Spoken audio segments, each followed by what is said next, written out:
Folks, we haven't seen anything yet. Come February, things are going to get pretty dicey in this country. Just saying. I know. People don't understand. So this like bickering over the party and who within the Democrats is going to, it doesn't matter. It doesn't matter. The economy is going to collapse. Right now, I was just talking to a realtor. I was like, right now it's still a seller's market. I go, really? I thought it would be a buyer's market. And she said, no, it's a seller's market because people can't get evicted yet. People can stay in, they stay in their homes, even though their rent is piling up or whatever, their mortgage payments are piling up. Let's say they own a house or a condo and they can't afford to pay it because of COVID. They're like, but when that's going to, she goes, there's a housing bubble. This is a realtor said this. There's a housing bubble, which I've talked about for several years on this show, and that's going to burst. So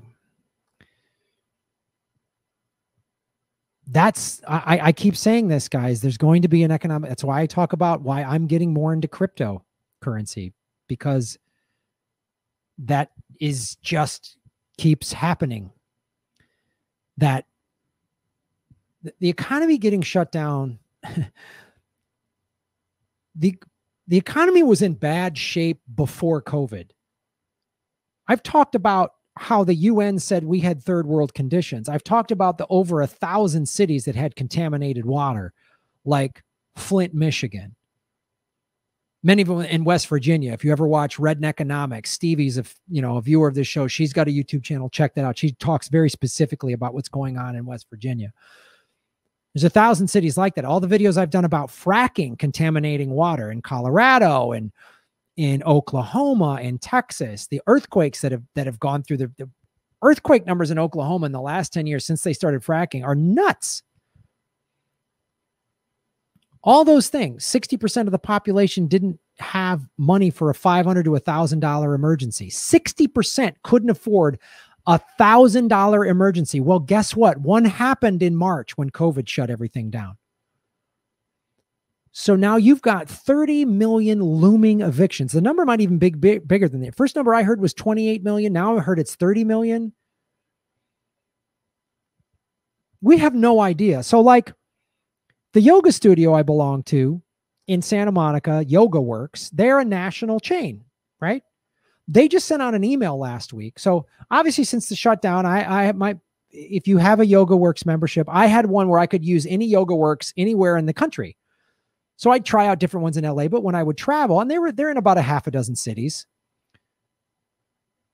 Atlanta, Boston, New York, I think maybe Baltimore, a couple other cities, LA, San Francisco, right? So obviously since the shutdown, they've been doing all their classes on Zoom. They just sent out an email saying, we are getting rid of all of our in-person studios in a move to save the company. They filed for Chapter 11, not going out of business. They're like, they said in bold print, we're not closing our doors. But part of the Chapter 11 is you have to get rid of this massive overhead of yoga studios, right? And getting rid of this massive overhead of yoga studios. So now you can have video classes. Like I've gone to video classes by an instructor at their Boston location and Atlanta and whatever. But that's what they realized. Each one of these studios would have whatever, 5 to 10, 12 classes a day. Well, now they only need, they've got classes, starting in the morning, going all through the night in different time zones or whatever, but they only need whatever, 10 to 15 online classes a day, and anyone all over the world can take them. So all these yoga studios, I don't know how many it is, 30 some, 40 studios are gone. That's one chain, one yoga studio chain that just said, we're moving everything to online. And I know some like people that were like part-time substitute yoga teachers with the yoga work, they've lost their jobs. The full-time yoga teachers that were like teaching every day, they're still teaching online, but even not all of them have kept their jobs. Not to mention all of the staff at each physical location. Like I used to, the yoga studio by me, I'd always BS with the janitor afterwards. You know, with Latino guy, I always practice my Spanish with him. We, you know, hey man, how's it going? Little 5-minute conversation. What's up? Cool. That guy's out of a job. So all those people have lost their jobs. So there's this cascading effect. And this is what we haven't seen anything yet. Right? So think of this. First of all those employees that are not working now, they don't have a job. So now how are they paying their bills?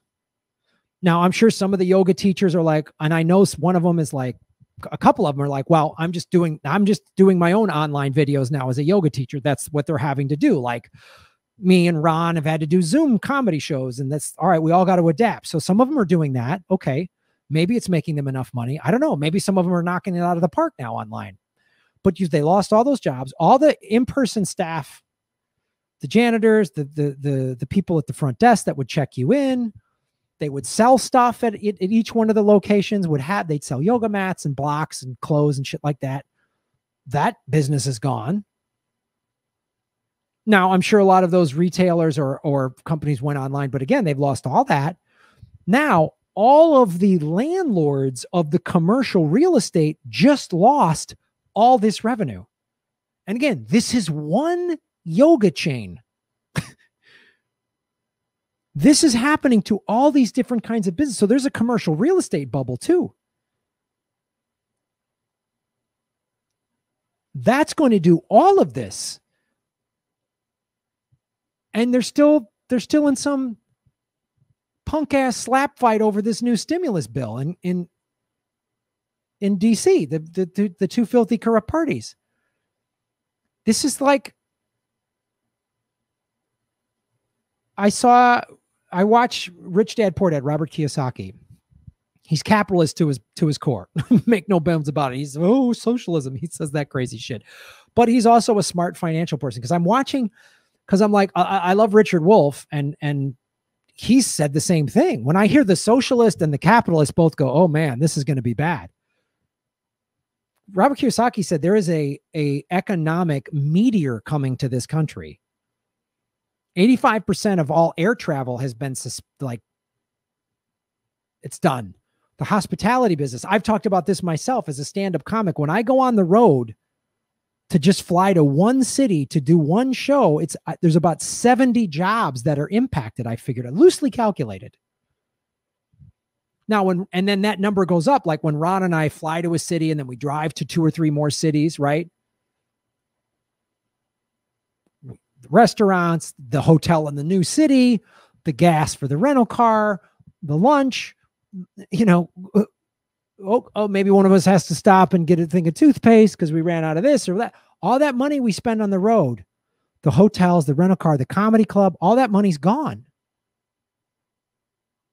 So we're talking about an economic collapse that is going to be decimating to people. And even if we open the whole, yay, there's a vaccine tomorrow and it's not made by evil Bill Gates or something. Oh, it's made by fucking vegan rainbows and hey, it's all natural chakra, essential oil, vegan vaccine. And we open the whole economy up. There's still businesses that are just shut down. They're just not coming back. The housing bubble, the commercial real estate bubble. There's a car loan bubble. I talked about that in the beginning of the year. In February, there were 2 million car loans that were already 90 days late. That's nuts. The student debt bubble. So it's coming big, man. And it ain't going to matter who's in the White House. So figure out how to make money. Alternatively, I'm moving some money into crypto. I have Bitcoin and Ethereum, which has just shot up and will continue to shoot up. I watch some Bitcoin. I watch Bitcoin.com. I watch this show Crypto Casey. I watch this show The Moon. I don't know any of these people personally. I watch Rich Dad Poor Dad. And I watch Boom Bust and Max Kaiser. Start getting educated. because this financial collapse is coming and you want to be ready. And when because here's the other thing, there's going to be a run on the banks when all these corporations go up belly up and these commercial real estate and these banks and these hedge funds go belly up. That means the banks. So let's say you got $5,000 at your local bank. You're with B of A or Wells Fargo, would have moved to a credit union if you can. Most of my stuff is in credit unions now. So think about it. You go to your local, JP Morgan Chase, and you got $5,000 in there. They're going to say, well, you can only get $500. What? Sorry, we don't have it. Because they loaned it all out. They gambled it and it's gone. So you have $5,000 on a piece of paper that says you have $5,000 at that bank, but they don't actually have your cash. For every like $5,000, they've got $50,000 in debt because they loaned it out at a ratio typically of 10 to 1. Just be ready, man.